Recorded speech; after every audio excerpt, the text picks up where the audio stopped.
So I got a phone call from somebody that I work with who says that they've been receiving phone calls from somebody in South Florida who's part of a powerful Jewish organization trying to get me fired from where I work, basically threatening this person, telling that you better make an example of Peter Hager or you're going to have hell to pay.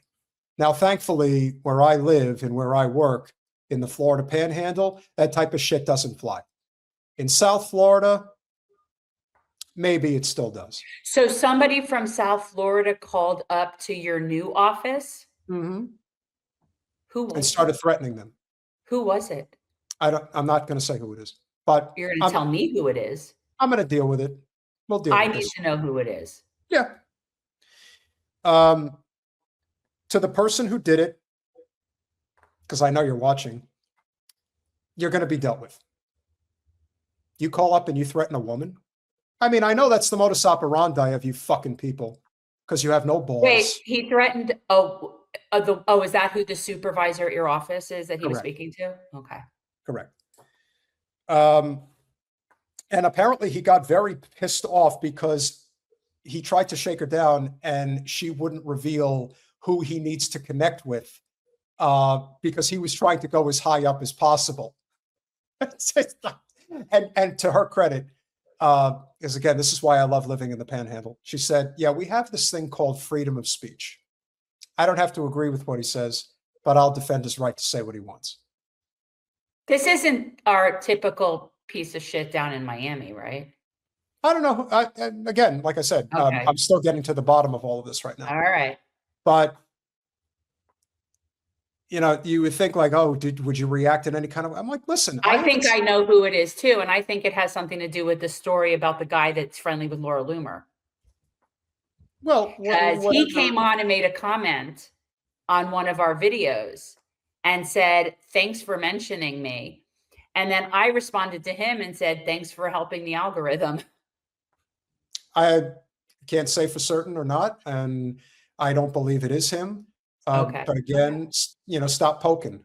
I'm just saying this because if you have a problem with me, then just come for me. Don't go after other people and don't threaten people.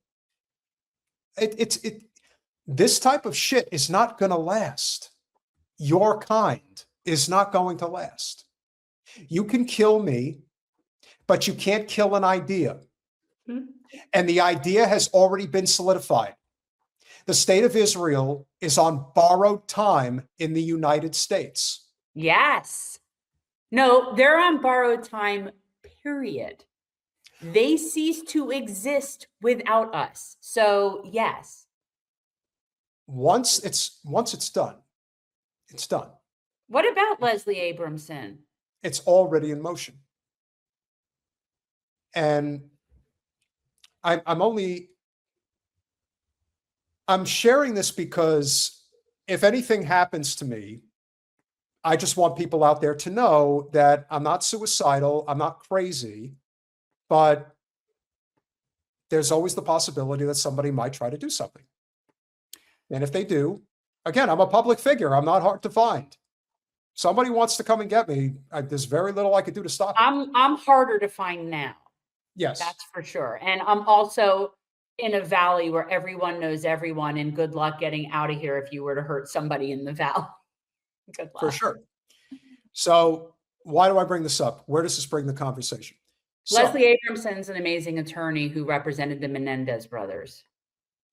Oh, that's who Leslie Abramson is? Yeah. Well, I don't know why they're talking about Leslie Abramson. Let me tell you, I have mad respect for her as an attorney. She was brilliant. The abuse excuse, are you kidding me? She got a hung jury on that first time around. Brilliant. They're not killing this idea, Moose. This idea is not being killed. It's too big now. And it's got too far-reaching of a connection amongst people on all corners of the political spectrum. And once that happens, you're not going to stop it. It's too big now. It crosses party lines, it crosses ideology, sex, religion, creed, race, doesn't matter. Most people are done with Israel, and it's only growing. That's why corporate media has to come up with fake polls like 100% of MAGA supports Trump. Did you see that 100% of MAGA supports me? What, you mean the 100% of the MAGA that's still left that isn't America First? Trump took advantage of the America First movement and called it MAGA. Now it's MIGA, make Israel great again, but Israel is going to be on its way out. And I don't typically... It will be great. It'll be Palestine. Yeah. And it'll need a lot of years to regenerate, but it will be great. Yes.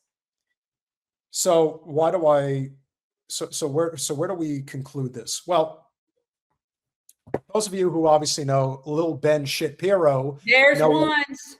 Know Jeremy Boring, and he's boring, all right. And then there's Dennis Prager. Oh, wait. So this can't be a current video unless it was filmed with him on his back, I guess. You'll see. Oh my God. About your loyalty to the United States or loyalty to Israel. They can't seem to understand why things are not going their way anymore. That is only loyalty. Now notice, he used the word only. His only loyalty, not first. His only loyalty is to the American people. Why is that noble? They're speaking about Tucker Carlson, by the way. I don't care who they're talking about. Again, I'm not really into the whole nationalism shit. That's just not my vibe. Well, I don't care what imaginary lines you live behind. I just don't. So the same to me. Well, he's saying that in the context of these are two Zionist scumbags talking right now. Oh, I know. He can't fathom that anybody would put that putting America first is so noble. Like, how could that be so noble? You're not including the Zio state. Oh, I get it. Mm-hmm. Well, for those that are wondering, Dennis Prager had a severe back injury in which he was basically laid up in a hospital for I don't know how many months, but he's basically paralyzed for the rest of his life. And so the way that he is talking, I believe, is through some type of a voice box. In addition, he is, I guess, like on a flatbed of sorts for his back to stay upright. So that's his life. And that's going to be the rest. I don't know, Dennis. I would say karma is kind of a bitch, but you might want to stop pushing it. Oh, he's doubling and tripling down. And he's doing it with the most boring man alive. So let's keep it going. Why is that Christian? That's your only loyalty? I just don't get it. It's a tribal-based morality that I don't relate to. It's not even a truthful statement. I don't even know who this is, though. I don't know who Jeremy Boring is. That's a horrible name. So Jeremy Boring is you're making me do this, Jen. This is your fault. Jeremy Boring is the co-founder and business partner of Lil Ben Shapiro at the Daily Wire. Twice. You asked. I don't know Tucker Carlson on a personal level.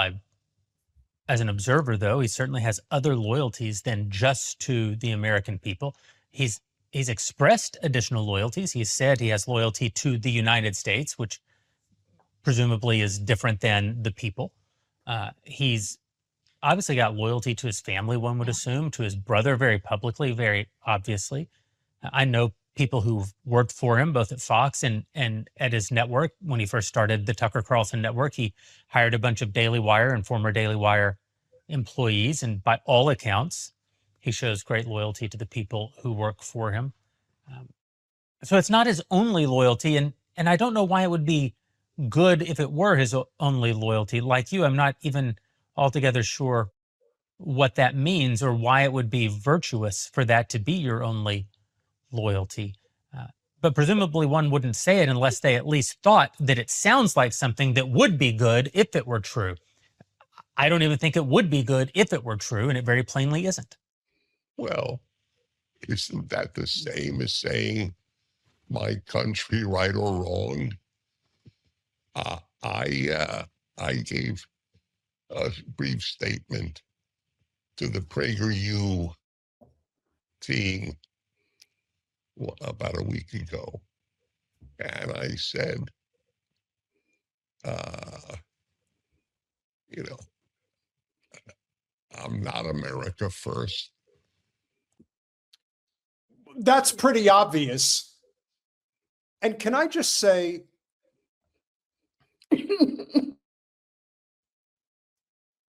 on the one hand, you don't, again, it's one thing, it's actually worse to wish pain on people than it is to wish death. Because when you're dead, you're dead. But this person is going to be living in agonizing pain for the rest of his natural life, however much longer that will be. And even in this agonizing pain of an existence that he's living in, he's still an abhorrent scumbag of a human. He's so gross. He's disgusting person. Ugh. And this guy was, I think he was a rabbi at one time. Ew. I get such creepy vibes from him. Yeah, he's made comments about kids before that are extremely questionable. Like extremely. If anybody in the chat remembers some of the shit that has come out of this guy's mouth over the years, please by all means post it, because I know that he has said some really questionable stuff. Yes. Yes. Yes, schmooly vibes for sure. I'm morality first. Whoa. You, Mr. Clownface, are what morality do you have? You don't have any morality. You believe in the state of Israel. Period. I'm morality first. My Lord. And as I said, I don't take pleasure in watching his pain, but I don't feel bad for him at all. Because I feel the same way about this that I felt about Charlie Kirk being killed. I don't care either way. I think that it's, there are certain people that are net negatives in the world, people like this piece of shit. And I think that when they get I wish everybody gets what they have coming and what they wish for other people. So what he wishes for the Palestinians is what I wish for him. I'll finish it up. What is good and what is true are my first loyalties. There's a biblical injunction: do not stand by the blood of your neighbor. Does that play a role in Tucker Carlson's moral universe? Or is it just American? I wrote a piece a few years ago. Is it America first? Or is it America only? And he used the word only. And so that's a very, very distressing thing. So guys, the Jeremy guy, is it me or is his hairline so perfect that it can't possibly be real?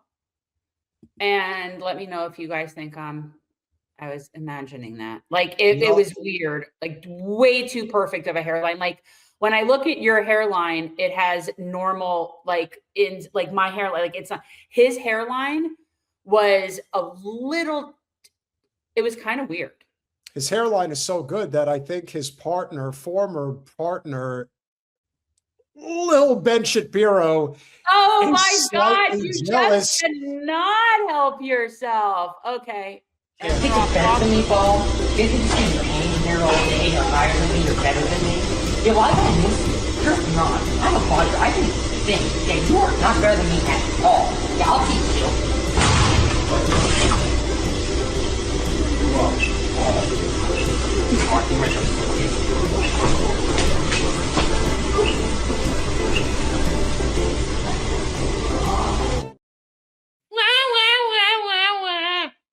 we have to go with the long version. It's just too good. In the end, it's a dying ideology. And as much as we have to sit through the pain of watching what they do to innocent toddlers with cigarette butts, How we did, can you know, also- as a parent, like that's exceptionally hard as and you are not a parent, but I know that it's something that probably enrages you to no Oh, yeah. end. Absolutely. Like, I have feelings. I mean, I know, I didn't mean you, but no, like there's this like very visceral, primal like thing about kids. And it's, it is somewhat of maternal thing, but I think it's morality in general. But yes, as a mom, I feel like those babies are all of our babies.